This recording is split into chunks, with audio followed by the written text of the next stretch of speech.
지난 10년 이상 글로벌 게임 산업, 특히 한국의 모바일 게임과 MMORPG 시장을 지배해온 하나의 불문율이 있었습니다. 바로 전체 유저의 1%에 불과한 소수의 고액 과금 유저, 이른바 고래가 전체 매출의 90% 이상을 책임진다는 경제 법칙입니다.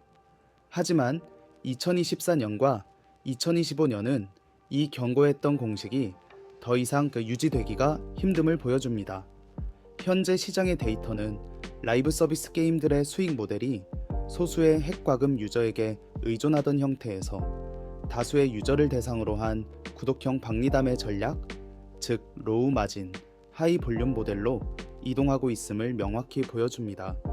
이러한 변화는 기업의 자발적인 혁신이라기보다는 외부 환경의 압박에 의한 강제적 진화에 가깝습니다.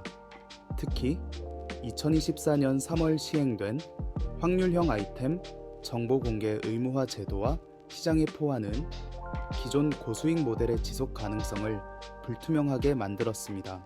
수익 모델의 변화를 이해하기 위해서는 먼저 지난 10여 년간 시장을 지배했던 경제 시스템, 즉 고래 중심 경제의 작동 원리를 살펴볼 필요가 있습니다.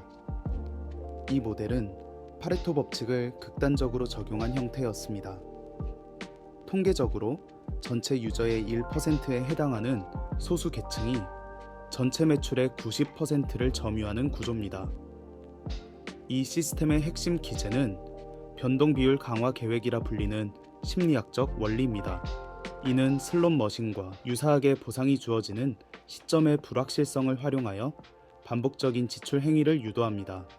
경제적 관점에서 이 모델의 가장 큰 특징은 지출의 상한선이 존재하지 않는다는 점입니다.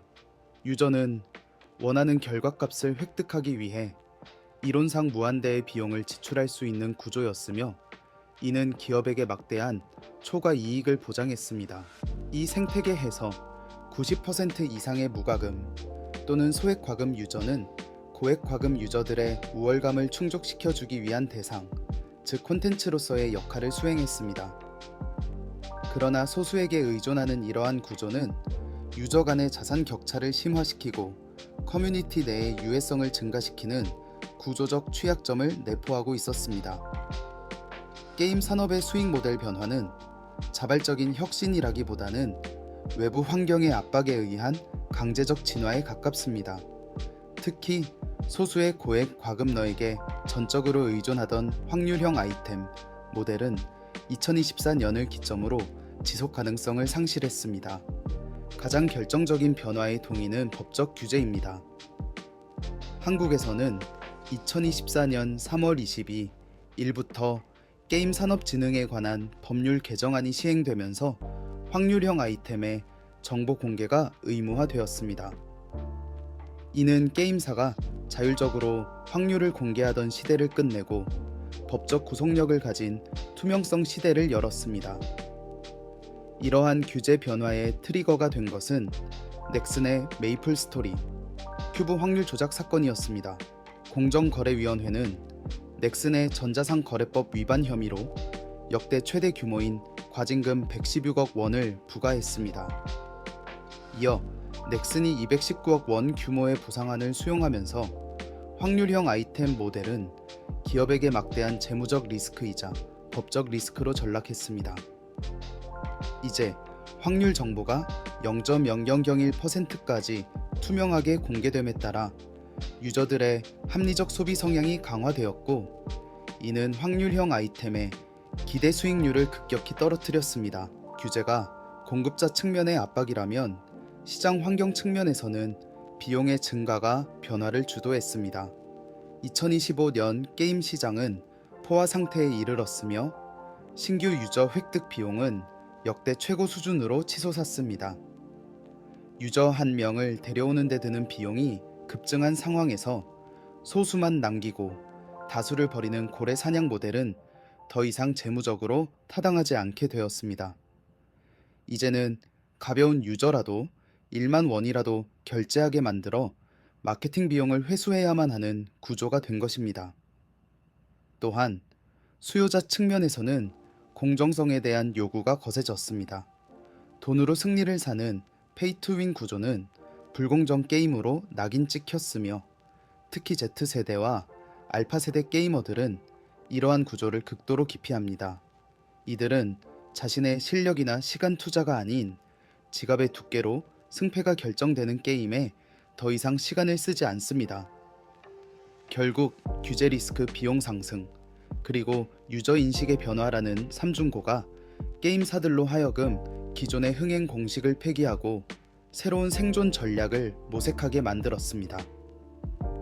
규제와 시장 환경의 변화에 대응하여 게임사들이 선택한 대안은 넷플릭스나 유튜브 프리미엄을 통해 대중에게 익숙해진 구독 경제의 도입이었습니다. 매달 일정 금액을 지불하고 확정된 보상을 받는 배틀패스나 월정액 상품은 도박성이 제거되어 있어 유저들의 심리적 저항감이 낮습니다. 이는 소수에게 고액을 수취하는 모델에서 다수에게 소액을 걷는 박리담의 전략으로의 구조적 전환을 의미합니다. 하지만 2025년의 시장 데이터를 분석해보면 완전한 구독형보다는 기존의 확률형 아이템을 축소하고 구독 모델을 기반으로 하는 하이브리드 모델이 주류가 되었음을 알 수 있습니다. 넷마블의 나 혼자만 레벨업 어라이즈는 이 하이브리드 전략의 성과를 입증하는 대표적인 사례입니다. 이 게임은 과거처럼 수백만 원을 지출하는 소수의 고래가 아닌 월 평균 $50, 한화 약 7만 원 정도를 지출하는 중소 과금 유저, 이른바 돌고래 계층을 핵심 타깃으로 설정했습니다. 넷마블은 단일 구독이 아닌 혜택을 세분화한 다층적 구독 상품을 설계하여 객단화를 높이는 전략을 취했습니다. 확률형 아이템인 가차는 유지하되 구독 상품을 통해 유료 재화를 고효율로 지급함으로써 구독을 하는 것이 합리적 소비라는 인식을 심어주는 데 성공했습니다. 반면 넥슨의 퍼스트 디센던트는 박리담의 모델이 가진 구조적 한계를 보여주는 사례로 분석됩니다. 이 게임은 캐릭터 성능에 영향을 주는 핵심 장비를 확률형 아이템에서 배제하고 배틀패스와 스킨 판매를 주 수익원으로 삼는 글로벌 표준 모델을 따랐습니다. 그러나 2025년 3분기 실적 발표에서 드러난 바와 같이 확률형 아이템이라는 고마진 상품이 부재한 상황에서는 유저 트래픽 감소가 즉각적인 매출 급락으로 이어지는 취약점이 확인되었습니다. 매출을 방어해줄 고액 과금러가 없는 구조에서 리텐션 하락은 곧 수익성의 붕괴를 의미하기 때문입니다. 그렇다면 이 박리담의 전략은 기업의 재무제표에 실제로 긍정적인 영향을 미쳤을까요? 2025년의 시장 데이터를 분석해보면 답은 안정성은 얻었으나 폭발력은 잃었다로 요약할 수 있습니다. 재무적 지표상 가장 뚜렷한 변화는 유저 1인당 평균 매출의 하락과 유저 생애 가치 LTV의 상승이 동시에 나타난다는 점입니다. 과거 리니지 M의 고래 유저가 한 달에 수억 원을 지출했던 것과 달리 구독 모델의 유저는 지출 상한선이 월 5만 원에서 10만 원 선에 머무릅니다. 이는 매출의 천장이 낮아졌음을 의미하며 기업 입장에서 단기간에 막대한 현금 흐름을 창출하는 폭발력이 사라졌다는 것을 뜻합니다. 대신 이 모델은 강력한 접속 유인책을 제공합니다. 배틀 패스를 구매한 유저는 지출한 금액 이상의 가치를 회수하기 위해 매일 게임에 접속하여 미션을 수행해야 합니다. 이러한 강제된 접속은 게임 플레이를 일종의 습관으로 고착화하며 유저가 경쟁 게임으로 이탈하는 것을 방지하는 방어벽 역할을 합니다. 실제로 앱스플라이어의 데이터에 따르면 하이브리드 수익화 모델을 채택한 미드코어 게임은 인앱 결제만 있는 게임보다 91차 수익률이 57% 더 높게 나타났습니다.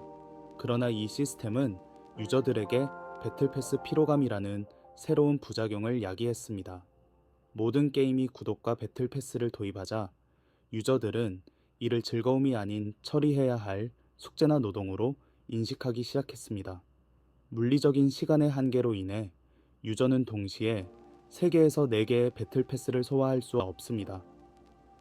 결국 유저들은 가장 효율적이거나 재미있는 단 한두 개의 게임만을 선택하고 나머지는 구독을 해지하는 현상이 발생합니다. 이는 게임 시장을 다수의 게임이 공존하는 형태에서 상위 소수 게임이 유저의 시간을 독점하는 시간 점유율 전쟁과 승자 독식 구조로 더욱 심화시키고 있습니다. 이것이 현재 라이브 서비스 게임 수익 모델 변화의 핵심입니다. 조사 결과를 바탕으로 볼 때 향후 수익 모델은 더욱 고도화될 것입니다. 단일 가격의 구독 모델에서 벗어나 AI가 유저의 성향을 분석하여 맞춤형 제한을 하는 개인화 가격 정책이 도입될 것입니다. 돈은 많지만 시간이 없는 유저에게는 성장 가속 패키지를, 시간은 많지만 돈이 없는 유저에게는 시간 투자형 고효율 패스바를 노출시키는 방식입니다. 또한 게임사가 아이템을 파는 단계를 넘어 넥슨의 메이플 스토리 월드나처럼 유저가 콘텐츠를 만들고 팔게 하여 그 수수료를 챙기는 모델이 확대될 것입니다. 이는 개발 리스크를 분산시키고 유저가 스스로 생태계를 확장하게 만드는 가장 진보된 형태의 박리담의 전략입니다. 소수 고래 중심의 확률형 모델에서 다수 유저 대상의 구독형 모델로의 전환은 명백한 사실입니다. 하지만 그 이유는 단순히 수익성이 좋아서가 아니라 그렇게 하지 않으면 살아남을 수 없는 지속 가능성의 문제와 직결되어 있습니다. 게임 산업은 이제 사냥의 시대에서 농경의 시대로 접어들었습니다. 한 번에 큰 돈을 벌기보다 씨앗을 뿌리고 물을 주며 유저와 함께 성장하는 구독형 생태계만이 앞으로의 험난한 시장에서 살아남을 수 있는 유일한 해법이 되고 있습니다. 다음 영상에서는 서브컬처 게임이라는 특수한 환경에 대해서 다뤄보도록 하겠습니다. 시청해 주셔서 감사합니다.